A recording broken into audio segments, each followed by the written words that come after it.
That's right, John. Congressman Chuck Fleishmann here with me right now. He showed up on the scene. He showed up about an hour ago on the scene. Chuck, first of all, you said that you were on the House floor voting when you heard about this incident. How did you find out, and what was your reaction? You're right. This was a typical day in Congress. We went to the floor, we voted, we met with our constituents. But as I was voting, a colleague came out to me and said, "Chuck, there's been a shooting in Chattanooga." And I said, "Well, okay." And I left the House floor because you can't talk on your phone on the House floor. And the news just got worse and worse. And when I found out about this horrible attack with the loss of life, I reached out to federal law enforcement officials, to our great friends in the United States Navy who plugged me in so that we could get information. But I have been saddened and sickened all day by this news. And 4 Marines is what we know is what the death is.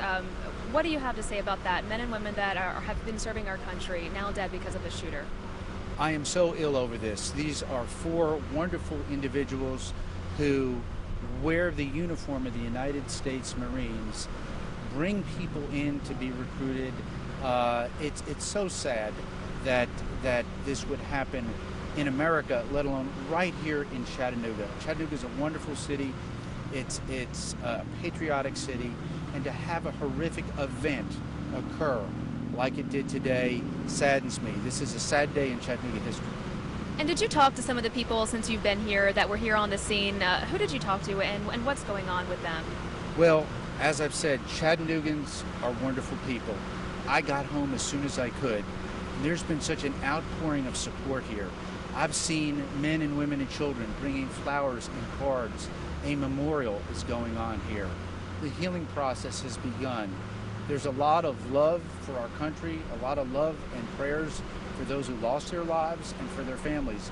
And we need to pray for these folks, and we need to pray for our country, because I don't want this ever to happen again in America. And what message do you have to those families that lost some loved ones today? Well, God bless you all. I am so sorry for your loss. I'm saddened. There's a sadness that I feel that I really haven't felt since 9/11.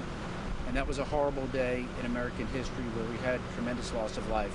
But to have that happen right here in my hometown of Chattanooga, I'm devastated. I'm still in shock. I'm ill.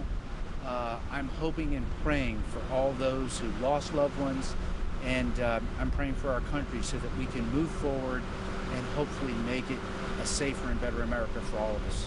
And Chuck, a lot of people bring up the issue that some of our military aren't allowed to be armed when they're at these recruitment centers or on their base. What do you have to say about that? Is this a situation you think could have been different if some of these recruitment people were armed? We're going to have to look at what happened and how it happened. I can assure you of this. There has been a tremendous cooperation between federal, state, and local law enforcement. Information, resources are pouring into Chattanooga. They're being flown in.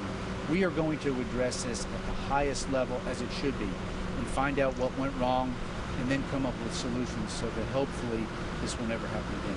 All right, thank you. Chuck, Congressman Chuck Fleishmann joining us here on Lee Highway, where the first shooting incident occurred. We're going to have more updates throughout this special report. We're now reporting live by 12 on Lee Highway. Caitlin Jones, WDEF News 12. All right.